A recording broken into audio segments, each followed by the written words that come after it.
Are you a fan of Star Wars? Are you really a fan? For some people, Star Wars is so iconic, they created a religion based on it, called Jediism. And Star Wars is not the only example of new invented religions. There is matrixism based on the movie The Matrix, dudeism based on the Big Lebowski, and some treat Harry Potter as a new Bible. A lot of people turn away from the idea that God creates everything. Instead, we want to create gods ourselves. In fact, you and I can do it even today. So where is this spiritual journey going to take us? Will traditional religions vanish? We are the Knowledge Ambassadors show, and we asked Professor of Religious Studies Carole Cusack to explain to us what's going on.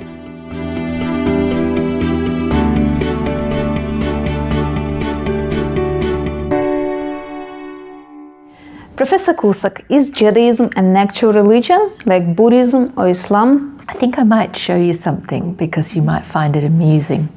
This is a new book that I edited with a friend called Prof, and it's not going to be readily available till next year because it's theoretically published in 2017. But there is a chapter in it on the Temple of the Jedi Order, and 3 members of the Temple of the Jedi Order wrote it for me. And I think the thing that is very important that you will find interesting is what they say. Ash Williams, Benjamin Alexander Miller, and Michael Kitchen are members of the Temple of the Jedi Order, which is not a community of Star Wars role players, but a church of a genuine religion, Jediism. The Jedi at this site are not the same as those portrayed within the Star Wars franchise. Star Wars Jedi are fictional characters. The Jedi of the Temple of the Jedi Order are real people within this world that live or lived their lives according to the principles of Jediism, the real Jedi religion. That is interesting. There are actual temples of real-life people who practice Jediism. So I would say yes, that's a religion. It's real, it's new, it's strange to a lot of people, but it actually exists. What about Harry Potter? Is it a religion? Okay, I don't think there is a Harry Potter religion yet. But there are people who are interested in the Harry Potter stories as meaningful stories that could give people values and guide their lives and perhaps function in a spiritual way for people. And I think there's a lot of sense in that, because if you've read the Harry Potter novels, they're very much about a conflict between good and evil. They're about moral development. There's no doubt that the characters, the kind of ideas about shaping what it means to be brave, to be honest, to be committed to good, to be against evil, to be willing to die for your friends. I think those values are really, really important. Climate change is a big issue today. Are there any religions connected to ecology? Yes. I don't know whether you would say that there is a particular religion that's totally about ecology. There's an American scholar called Bron Taylor who wrote a book a couple of years ago called Dark Green Religion, where he said that a lot of people who are interested in the environment are kind of light green. They'll do a little bit. They'll recycle their garbage and, buy organic food and things like that. But he said once you get to people who are really dark green, who the environment and ecology is the biggest value in their life, then he says that's religious. Even if it's not a church, it's not an organization. It's like people who would live in trees for years to prevent them being cut down, people who would lie in front of bulldozers to stop dams being built. He said that is a spiritual movement that is genuinely religious. But there is in fact a church called the Church of All Worlds, which is a modern pagan religion that was founded in the 1960s by 2 men, Tim Zell, who's now called Oberon Zell, and his friend Lance Christie, who died in 2010, they funded this Church of All Worlds based on a church in a science fiction novel by Robert A. Heinlein. But one of the most important things about it is it worships the earth as goddess. They have magical ideas. In fact, they're very interested in Harry Potter. But they've been going for a long time before Harry Potter. But the environment is kind of the basic value in that church. There are so many kinds of new invented religions. Why do they appear? Maybe because traditional religions are discriminative. For example, they discriminate gay people. That might be a reason, but I don't think so. I think usually it happens because, in a funny kind of quite old-fashioned way, people have a sort of religious experience about this new text. You know, it somehow appears to them that they could just run their life totally according to the principles of that particular text, that you didn't really need anything else. There's another new religion called dudeism, which is based on the film The Big Lebowski, which is, I just think it's one of the best films ever made. It's one of my absolute favourites. If it was just down to me, I wouldn't start a religion based on it. But somebody else did. And there are tens of thousands of people who belong to his church. So does it mean that Bible or Quran are not special? One of the first things to remember is that it used to be amazingly special and important to be able to read or write. And it also used to mean that very few things ever got written down. We know almost nothing actually about the beginnings of any of these ancient religions. We know little legends about people. Even what is known about the so-called historical Jesus is very little. Very, very, very little about the historical Buddha. Nowadays we have radical democratization. Almost everybody in the developed world and many, many people in the non-developed world can read. Anyone can write. One of the things that most people didn't realize when writing was really important was that you could write down lies. There's actually a quote, one of Marcus Aurelius's quotes, which says, "I will not believe it unless I've read it."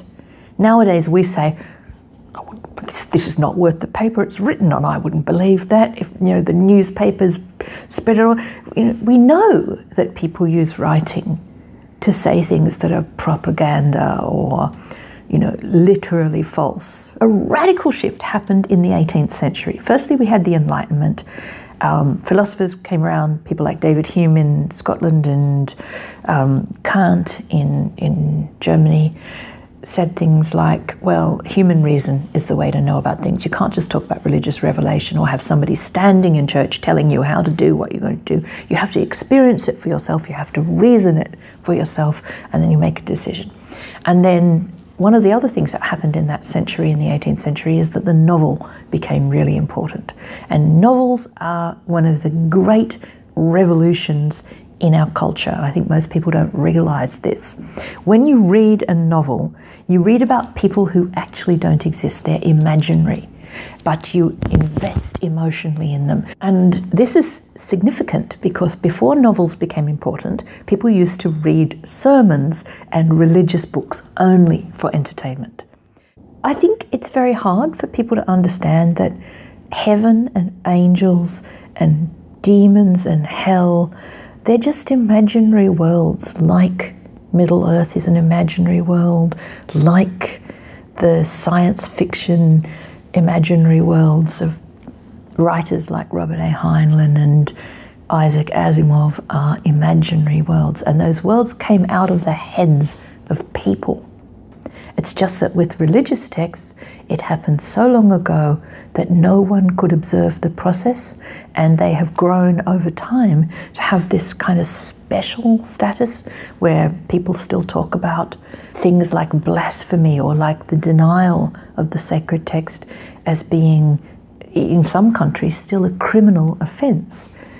But in my opinion, they are texts that developed from the human imagination, just as the fictional forms that we are familiar with nowadays. Professor Cusack, so do you think that traditional religions will vanish one day?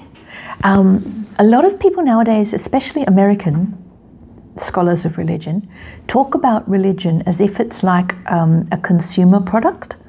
So if we think about it, nowadays we buy clothes, we buy cars, we buy houses, we buy baked beans in tins, we buy everything, really. If you were a French woman in 1715, you couldn't be a Buddhist. Not only because you could never meet a Buddhist, but there wasn't even a single Buddhist text that had been translated into French at that time. You have no choice. It's not possible. You don't know about it. You can't learn about it. Nowadays, you can learn about any religion. And you can also combine bits of different religions.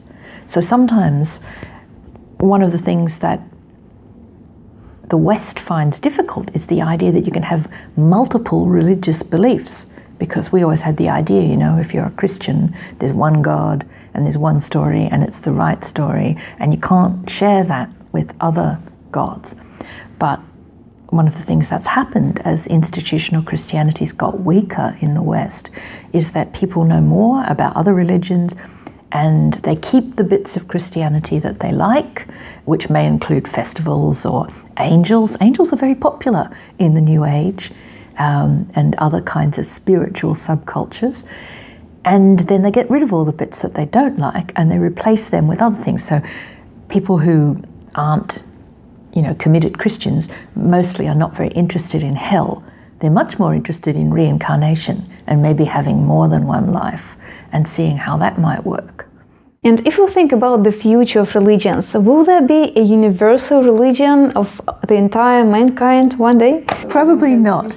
If we think about the products in a supermarket model again, the people who work on what's called rational choice theory in religion, people like Lawrence Irinaraquel and Rodney Stark, they think that each religion is kind of like a different can of soup in the supermarket.